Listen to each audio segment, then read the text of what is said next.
Hello guys, അങ്ങനെ നീണ്ട കാത്തിരിപ്പിന് ശേഷം സെക്കൻഡ് സാറ്റർഡേയുടെ തലേന്നത്തെ ഫ്രൈഡേ ഈവനിങ് ആയിട്ടുണ്ട്. അപ്പോൾ നമ്മൾ വട്ടവടയ്ക്ക് പോവാണ്. ഞാനിപ്പോൾ ഈ ഓഫീസിൽ നിന്ന് ഇറങ്ങാൻ പോവാണ്. അപ്പോൾ ബാക്കി കാര്യങ്ങൾ പിന്നെ കാണിക്കാം. അപ്പോൾ ഞാൻ ഓഫീസിൽ നിന്ന് ഇറങ്ങിയിട്ടുണ്ട്. നമ്മളെ കൊണ്ടുപോകാൻ ആരാണ് വന്നിരിക്കുന്നത് നോക്കൂ. അതെ, പോവാം. അവിടെ നിന്ന് നേരെ ഇറങ്ങി ഞങ്ങൾ ചായ കുടിച്ചിട്ടാണ് നമ്മുടെ ട്രിപ്പ് സ്റ്റാർട്ട് ചെയ്തത്.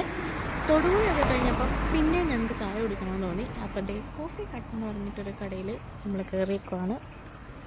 അവിടുന്ന് നമ്മൾ ബിസ്ക്കറ്റ് ചായയാണ് ട്രൈ ചെയ്തത്. അടിപൊളി ടേസ്റ്റായിരുന്നു, ഭയങ്കര നല്ല ചായ ആയിരുന്നു.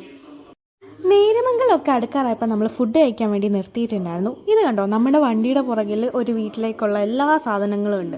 നമ്മളൊരു വഴിക്ക് ഇറങ്ങുന്നില്ലേ, സാധനങ്ങൾക്കൊന്നും ഒരു ക്ഷാമം വരില്ലല്ലോ എന്ന് വിചാരിച്ചിട്ട് വണ്ടിക്കകത്തെല്ലാം വെച്ചിരുന്നത്. നമ്മൾ വീട്ടിൽ നിന്ന് ഫുഡ് കൊണ്ടുവന്നിട്ടുണ്ടായിരുന്നു. അപ്പോൾ നമ്മൾ ആ ഫുഡാണ് ഒരു വഴിയുടെ, അതായത് മെയിൻ റോഡിൻ്റെ അവിടെ നിന്ന് അകത്തോട്ട് കയറിയ ഒരു സൈഡിൽ ഇരുന്നിട്ടായിരുന്നു നമ്മൾ ഫുഡ് കഴിച്ചിട്ടുണ്ടായിരുന്നത്.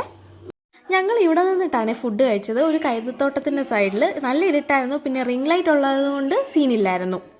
ഹലോ ഗായ്സ്, പോവാം. 11:30 ആയപ്പോൾ ഞങ്ങൾ മൂന്നാർ എത്തിയിട്ടുണ്ടായിരുന്നു. 12 ഡിഗ്രി സെൽഷ്യസ് എന്ന ഒരു ഹോട്ടലിൽ എഴുതി വെച്ചിരിക്കുന്നുണ്ട്. നല്ല തണുപ്പുണ്ടായിരുന്നു. പിന്നെ ഞങ്ങൾ KSRTCയിലാണ് നിൽക്കാൻ പോകുന്നത്. അത് കണ്ടോ, നമ്മുടെ സൈറ്റ് സീയിങ്ങിൻ്റെ ഡബിൾ ഡെക്കർ ബസ്സാണ്. അവരത് ക്ലീൻ ചെയ്തുകൊണ്ടിരിക്കുകയാണ്. പിന്നെ ഞങ്ങൾ നേരെ ടിക്കറ്റ് എടുക്കാൻ പോയി. ഒരാൾക്ക് 220 റുപ്പീസാണ് സ്റ്റേ ചെയ്യുന്നതിന് വരുന്നത് സ്ലീപ്പർ ബസ്സിൽ.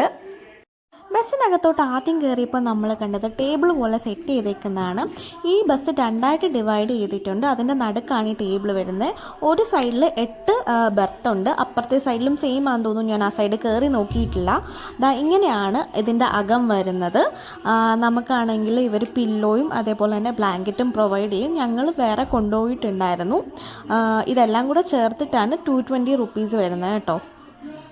ഇത് ഭയങ്കര നല്ലൊരു ഇനിഷ്യേറ്റീവാണ്. കാരണം നിങ്ങൾ മൂന്നാറൊക്കെ വരുമ്പോൾ ഒരു ബഡ്ജറ്റ് സ്റ്റേ ആണ് നോക്കുന്നതെങ്കിൽ ഇത് പെർഫെക്റ്റ് ആണ്.